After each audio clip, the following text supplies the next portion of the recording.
Want to speed up your language learning? Get access to all of our best PDF cheat sheets for free. Just click the link in the description and sign up for your free lifetime account right now. Hi everybody, welcome back to Ask Alicia, the weekly series where you ask me questions and I answer them. Maybe. Let's get to your first question this week. First question this week comes from April. Hi April. April says, "Hi Alicia, where can I use literally and basically?" I think native English speakers use these a lot. Thank you. Great question. Yeah, literally and basically. Let's start with literally. So the actual meaning of literally means as written or exactly as described. A lot of American English speakers tend to use literally too much, and actually they use it in the incorrect way. For example, you might hear it in a sentence like, "I'm so hungry, I'm literally dying." So in text, this expression means the person is physically dying. They are passing away because they are so hungry. Now, that's not true. That's not literally true. But the person uses literally as an emphasis word to try to express the extreme feeling they're experiencing. So you might hear it used in some ways like this.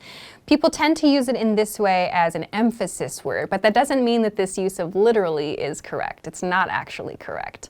A correct use of literally might be something like, "I'm so sorry I missed your call. I literally just walked in the door and I put my phone down. I'm so sorry about that." So you're expressing something that actually really and truly just happened. So this is the correct use of literally. So even though we all know that this is the correct use of literally, please be on the lookout. Please be aware lots of native speakers use it just as an emphasis word without thinking about it.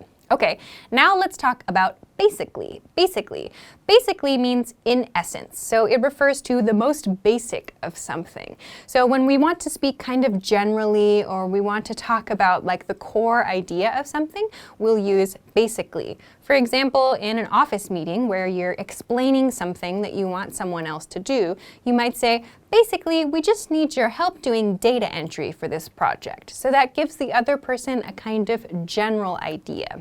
Again, you might hear native speakers using this in a kind of flexible way when they sort of mean generally, but they're using basically instead. So we use it in most cases to refer to the core idea of something.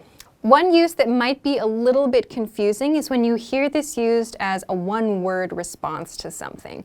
So someone might use this in response to a question like, "So you were out all weekend partying?" And the other person might say, "Basically," which means yes, essentially, or in other words, that's the core of what I was doing for the week. So this is another use of basically that also has that feel of kind of general knowledge or general information. So I hope that this helps you. Thanks very much for an interesting question. All right, let's move on to your next question. Next question comes from Vishal Deswal. Hi Vishal. Vishal says, "What is the difference between reason and cause, and where do I use it?" Nice question. So let's start with reason. The reason for something you can think of as the why for something. It answers the question why.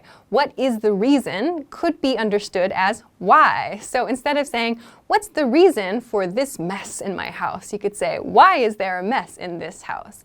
Think about reason, the reason for something, as answering the question why. Cause, on the other hand, refers to something that brought about another situation. So there are some cases, yes, where reason and cause could be used maybe in the same way, but cause refers to something that made another action happen or another condition happen. So for example, the cause of the accident was a technical error. This could, I suppose, be written as the reason for the accident was a technical error. While that's correct and we can generally understand it, using the word cause shows that it brought about some other condition or some kind of effect, yeah? So if you say the cause of the accident was a technical error, it shows a better connection between some effect in the future or some effect in the present. Reason doesn't have this. So you can kind of try to separate those two a little bit with thinking of a reason as the answer to the question why, and a cause as having some connection to another effect or another condition. So I hope that this helps you. Thanks very much for the question. Okay, let's go to your next question.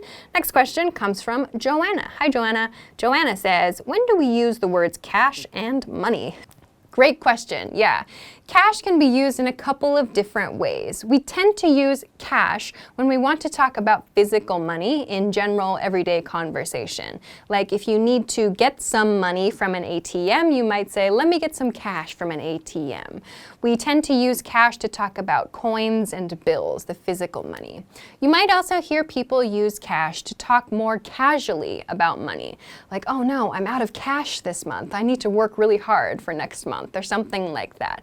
Cash tends to be used as kind of a rougher, more casual, cool way of saying money.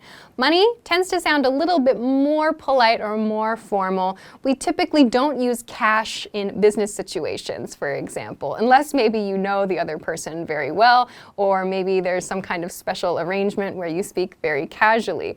So money refers to the same thing as cash, yes, but we tend to not use it as much in everyday conversation. You might hear it in like contracts, discussions of contracts, discussions of agreements, more polite or official kinds of things. So you might say, for example, please transfer the money by tomorrow. If you say, please transfer the cash by tomorrow, it sounds a little bit rougher, like you're doing something that might be kind of suspicious, perhaps. So it depends a little bit on the person, it depends a little bit on the situation. They refer to the same thing, but a general guide, a general rule, is that money is used as for slightly more official or polite situations, and cash is used for more unofficial or everyday or rough conversation. So thanks for the question.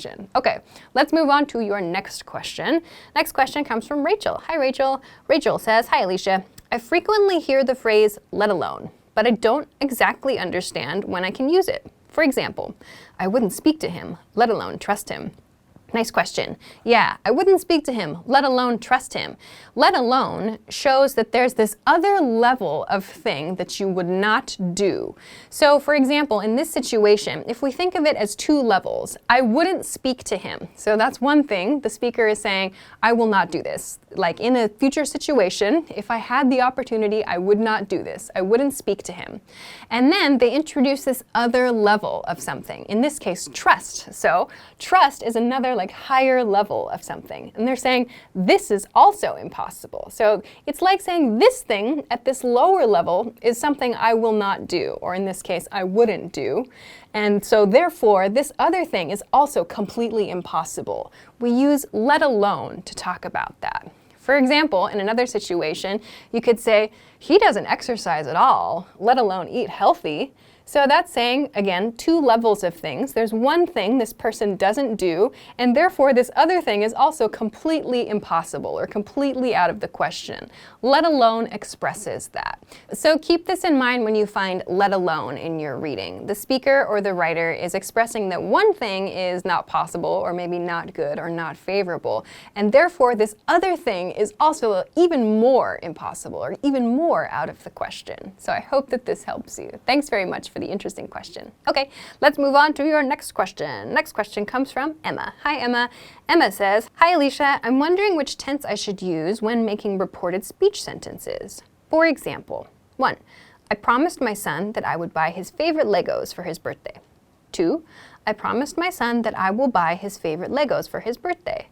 I heard that in reported speech we have to match verb tense in a sentence. In this case, even though his birthday is next month, should I use would instead of will, even though it hasn't happened yet? Thanks. Yeah, great question. The correct answer here is would. I promised my son that I would buy him his favorite Lego set for his birthday. The reason is because this is still an untrue situation, right? Yes, we use will to talk about our future plans, but in this case, when you're reporting speech, we don't use will in this way. We stick with would. I promised my son that I would do this thing. You can use this exact same idea with other future tense situations. Like I promised my friends that I would meet them for a barbecue this weekend, or I told my parents that I would be home in time for dinner. We do not use will in situations like this. If it helps you, you can think of the situation as being an unreal situation. It's like a promise promise you made. It hasn't happened yet. So that's why we don't use will here. We need to use would in patterns like these. So yes, in your example sentence, definitely use would, and use would in sentences like these in the future. I hope that this helps you. Thanks very much for an interesting question. Okay, that is everything that I have for this week. Thank you, as always, for sending your great questions. Remember, you can send them to me at EnglishClass101.com/ask-Alisha. Of course, if you like this lesson, please don't forget to give it a thumbs up and subscribe to this channel if you haven't already. Also, check us out at EnglishClass101.com for some other things that can help you with your English studies. Thanks very much for watching this episode of Ask Alisha, and I will see you again soon.